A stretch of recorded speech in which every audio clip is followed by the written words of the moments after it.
And what I want you to do is, let's begin by having our legs in front of us here.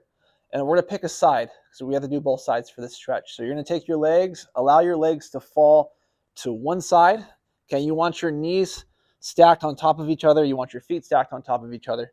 And then from here, we're going to pull the feet back up towards our knees. So you're trying to pull those toes back. And if the legs are at about 90 degrees or a perfect or a capital L, then you're in a good spot. Okay, you're going to take both of your hands. And the next thing that you're going to do is you're going to have your hands so that they're in front of the thighs here.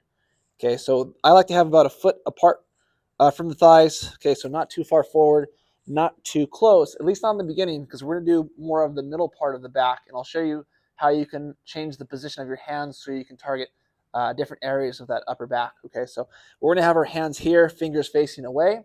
Now, if this is hard for you to do because of the positioning of your hips, or maybe there's a lack of flexibility there, you can get something where you can elevate your hands a little bit more that allows you to be in a better position. Okay, so feel free to elevate your hands if you don't quite feel this stretch.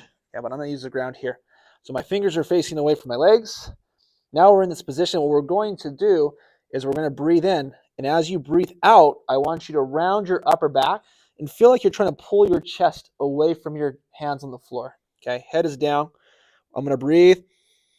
And we're going to breathe out. And we're pushing into the floor.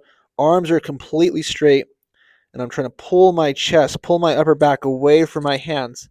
Now, where I feel this one more is going to be on the left side of my body. So the arm that it's close to the knees on the floor, it's going to be that side where you tend to feel that stretch the most. You're pulling back a little bit. Again, 20 to 30 seconds is an excellent hold. Keep rounding, keep pulling away. I have some clients who don't feel this right away, but just about that positioning of the hands and really putting that intention of trying to round that upper back. Okay, that's a little bit longer than 20 seconds. So that's good. You should have felt that on that side. So let's do the other side. So we're going to flip over. Knees are still stacked on top of each other. Hands are facing away from the thighs. We're here. We're going to start by rounding that back. Head comes down, pulling that chest away from the hands. Take the bend of your elbows and make sure that the bend of the elbows are also pointing forward. Okay, so your arms aren't like this. They're rotating. They're straight. And the bend of my elbows are facing forward. That might also help you feel the stretch a little bit more. So pulling back. Deep breath in. Knees are staying stacked on top of each other. We're pulling away. I can feel that more on my right side. This stretch is also good for anybody who has a lot of rotation throughout their spine, so scoliosis. You might find that one side feels a lot tighter than the other. And if that's the case, you can also do a second round on the tighter side or hold it for a little bit longer. 3, 2, and 1. I felt that around that shoulder blade area. Okay, so there's your stretch. However, I'm going to teach you some variations that's going to target a little bit higher and a little bit lower in the back. Okay, so what I'm going to do is I'm going to take my hands, and if I want to target more lower, a little bit below the shoulder blades, I'm going to walk even further away from my legs. So I'm walking out a little bit, and the same thing applies. I'm going to round my upper back. My head is down, and I'm pulling my chest away.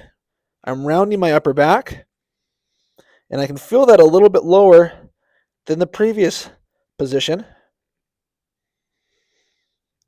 I recommend doing all the variations for this one and see what feels the best for you. We'd hold that and relax. Good. I'm going to show you one more variation where you walk the hands instead of neutral. We can bring the hands back a little bit closer to the legs. Okay. And for this one, I'm going to round even more. And it's like I'm pulling my chest up towards the sky this time, a little bit higher. And I can feel that a little bit above my shoulder blades. And the same thing, I would hold this for 20 to 30 seconds. If you're just beginning, I'd recommend do all 3 variations.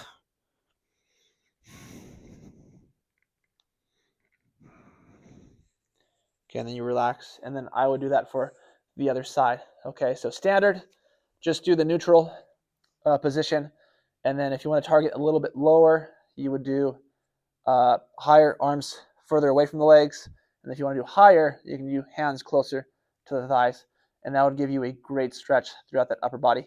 Give it a try.